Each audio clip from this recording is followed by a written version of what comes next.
আসসালামু আলাইকুম আমার প্রিয় ভিউয়ার্স, আপনারা কেমন আছেন? আমরা তো আলহামদুলিল্লাহ ভালো আছি। আজকে আপনাদের সাথে শেয়ার করছি সকালে বাজার করেছি আর কি কিনলাম সেটাই আপনাদের সাথে অল্প একটু শেয়ার করে নিলাম। এখানে টিস্যু নিয়েছি, প্যাম্পাস, স্যাভলন। এখানে 1 কেজি স্যাভলন নিয়েছি, 1 কেজি রসুন নিয়েছি, 5 কেজি পেঁয়াজ নিয়েছি।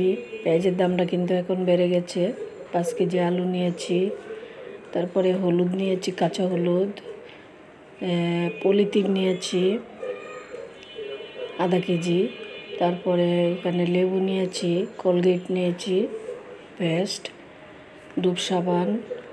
তারপরে এখানে চা পাতা আছে, আটা আছে।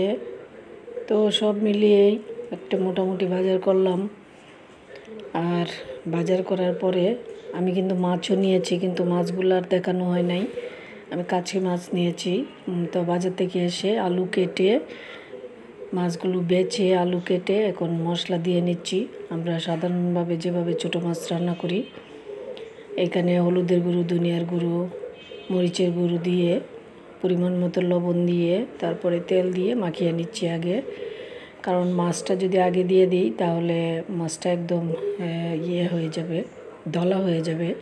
সেই জন্য আগে মশলাটাকে আলুর সাথে মিশিয়ে এখন হালকা করে মাছটাকে মিশিয়ে দিচ্ছি। আর কাচকি মাছ দিয়ে আলু দিয়ে পোড়া সেটা কিন্তু আমার কাছে ভীষণ ভালো লাগে, ভিজা ভিজা। এটার ঝোল ভালো লাগে না, সেই জন্য ওইভাবে রান্না করে নিচ্ছি। আর মাছ বাজার থেকে নিয়ে এসেছি, সেটা আর শেয়ার করলাম না। তো এই রান্নাটা কেমন হয়েছে অবশ্যই আমাকে কমেন্টে জানাবেন। আর সবাই ভালো থাকবেন। কাঁচামরিচ দিয়ে দিলাম, দেখেন দেখতে কত ভালো লাগছে। এখন অল্প একটু মাখিয়ে তারপরে আমি পানি দিয়েছি, কিন্তু অল্প করে, কারণ সিদ্ধ হওয়ার জন্য যতটুকু পানির প্রয়োজন ততটুকু দিয়েছি, অনেক বেশি পানি দিই নাই। তো এরকমভাবে আমি একটু পানিটা শুকিয়ে নিব, সিদ্ধও হয়ে যাবে প্লাস শুকিয়েও যাবে। তো এখানেই শেষ করলাম। কার কার ভালো লেগেছে কমেন্টে জানাবেন।